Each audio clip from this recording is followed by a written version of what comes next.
cast the lots, and they're like, we're going to go forth from here, okay?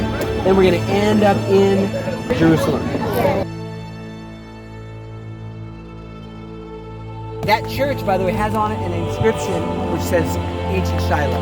It says in the church, because they knew where they were way back then. And plus, you can actually prove from the Bible that this is Shilo, because it says next to Luz, you go on, and it says exactly how the road goes, the ancient road, which is paved now, but it's the road of the patriarchs. Yeah. So you ready for the question? Yep. What Jama Aliyatin? What does that mean? It means the mosque of the orphan. There's no orphan in Islam that anyone knows of. The connection between Mount of Olives and the Temple Mount.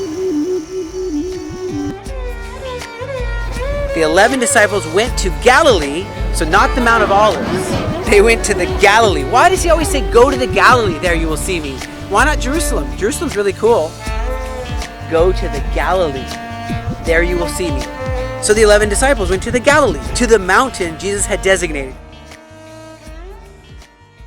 You invest 100% in this unseen kingdom, 100%, all these things will be added unto.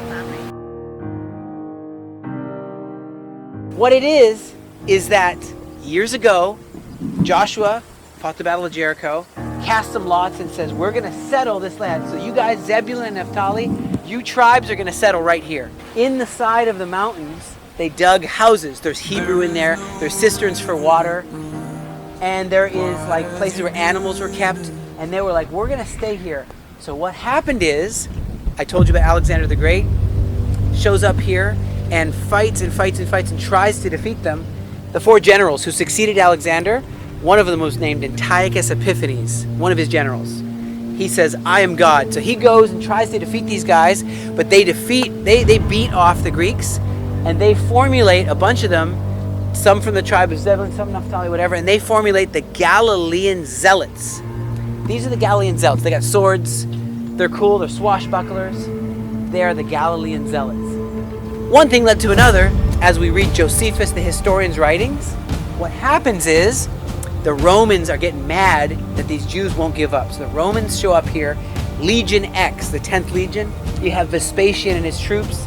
They have war machines, harpoons, catapults, all kinds of stuff. You know, they have the Decimus Maximus. That means 10 guys, they're in units of 10. One guy falls asleep, the other 9 just stab him to death. If he falls asleep, he's like asleep, they all just kill him. Or they beat him to death with sticks. Or beat him to death with sticks. Yeah, to death. Your own guys. All right? That's what you do to you. That's what these guys were. And they said, we're going to end these Jews and their fighting. So you have the general of the Galilee, you know what his name was? Josephus. He was the guardian of the Galilee. That's what his name. He's General Josephus. That's how we get all the books, because he wrote all these books. He was living here. And he says, I see they surrounded us at the bottom. All around this mountain they surrounded. The Romans and their war machines surrounded here. Then on the top they came and they fought, took the top. So they were inside these and they were barricaded in with little slits for arrows to go out.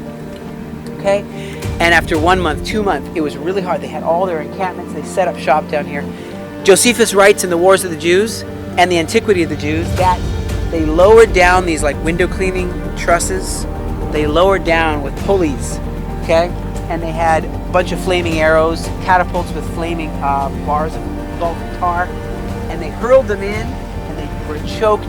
They couldn't. It was smoke, and they couldn't breathe. Josephus says they eventually captured them all, marched them up to the top, and by spear end and forward, marched women and children, everybody off the edge of that cliff. Threw them to their deaths. Romans were pretty tough. Everyone thought that's the end of Israel. The Greeks didn't beat us, but the Romans, and they said, the rest of you who are alive, Josephus, if you want to come and write our history, you're the general around here, you can be our historian or we can kill you off the cliff too. He's like, he actually didn't surrender here, he surrendered another place, but I'm making a long story short. And the guy who's the guardian here eventually ends up surrendering and writing the history of Antiquity of the Jews. You can read it in English. Wars of the Jews, you can read it in English. He's from here. Everyone thought, man, Israel's going to be gone forever. Then through this trail, see this trail? It goes this trail here, and down through these mountains. It is called the Gospel Trail by the government of Israel, or the Jesus Trail, or Gospel Trail. Down this trail, guess who walks? This healing guy. This healing guy. You have this guy, Yeshua, Jesus, walking down there. He shows up. He's bringing healing cheaper than Obamacare. I mean, it's just free, free healing. Healing. People are sick. They're getting healed. Ears open, eyes see. Walking down here, walking down. People start to follow him. 2 people from this mountain follow him. You know who they were? The Galilean zealots with swords on their sides. Simon the zealot and, what is it, Andrew? Simon, I think, and Andrew. 2 zealots with swords. Simon the zealot from here. And he would have followed them down there, met Mary Magdalene down there. Okay, and he's saying exactly what I said. I'll show you a different way to win this war. Slow down on these swords. I'll show you how to win it through love. I talked about it on the way. But this is what Yeshua did. He said, I'll show you a better way where love will win. Love's going to win. And guess what? The Romans thought they won. Guess what? They're gone now. Yeshua won through love. It's not through more guns and through more wars and through more, no. Love wins. Look at the Assyrian Empire. They're gone. Look at the Persian Empire, Babylonian Empire, Turkish Empire. It's all these things which came against Aliyah. And we just have to let God win the battle and win the war and just love. Be priests of love. That's all we got to do. Because that's how we win. That's how we win. It truly is a pleasure to be dreaming the dream of the prophets. And that's what Israel was founded on, and that's what sustains Israel. And as we fulfill the prophetic destiny of Israel together with the nations coming around, we see that the prophetic word is the core. Now, when we give people a place to stay for free, clothing to wear for free in our distribution center, and see these 40-foot shipping containers come in, and we see an ability to also give them food. It's a blessing because we see the smiles on their faces. And as it's the year-end time where charities usually raise their budget for the next year, if we have a 501c3 you can give to in the United States, may God bless you from the Galilee.